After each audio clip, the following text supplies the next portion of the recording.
Muhammad alayhisalomga salovat aytishning samaralari. Salovatni ko'paytgan odamga savoblari 10 barobar ko'paytiriladi. Darajasi 10 barobar ko'tariladi. 10 ta gunoh o'chiriladi. Qiyomatda shafoatga ega bo'ladi. Alloh taolo uning g'amlariga o'zi kifoya qiladi. Maloikalar unga salovat aytadi. Allohning amrini bajo keltirgan bo'ladi. Duolarning ijobati bo'lishiga sabab bo'ladi. Mo'min kishi salovatni ko'paytar ekan baxilligidan omon bo'ladi. Baraka kelishiga sabab bo'ladi. Qiyomat kuni bandani qadami sobit bo'ladi. Allohga yaqin bo'ladi.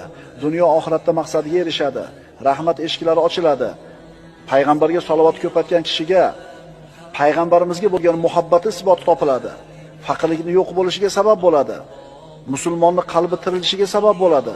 Rasulullohga manzilat jihatdan yaqinlashadi va yana bundan boshqa 100 dan ortiq fazilatlarga, xayriyatlarga ega bo'ladi. Kim?